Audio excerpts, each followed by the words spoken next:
The sun is the most important energy source for life on Earth and is fundamental to its weather and climate.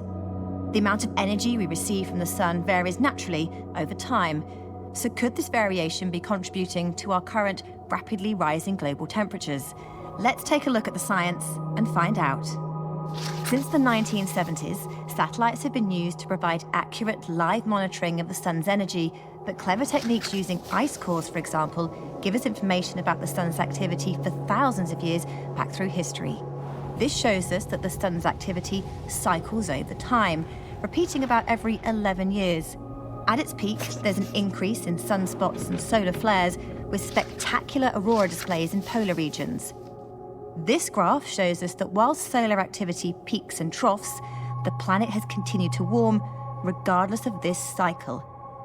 Extended periods of low sunspot activity can help explain extended cold periods in some regions, such as the Little Ice Age in the late 1600s. But scientists agree that recent trends in global average temperature rise are much more widespread across the globe and cannot be explained by this 11-year cycle.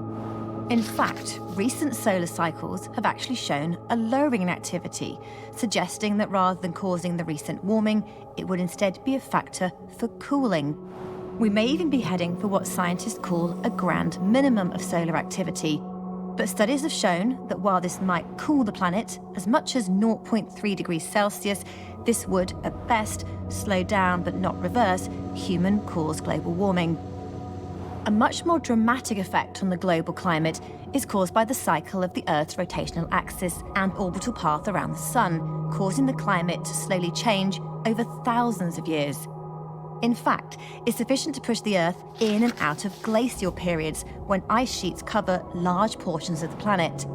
The last glacial period finished around 12,000 years ago, and currently the orbital cycles should be causing the Earth to cool again very slowly over thousands of years. This is the opposite of the planet's current rapid temperature rise observed over a much shorter time. So we know that neither the planet's position relative to the sun nor the solar energy cycles are responsible for the rapid warming of the Earth we see today.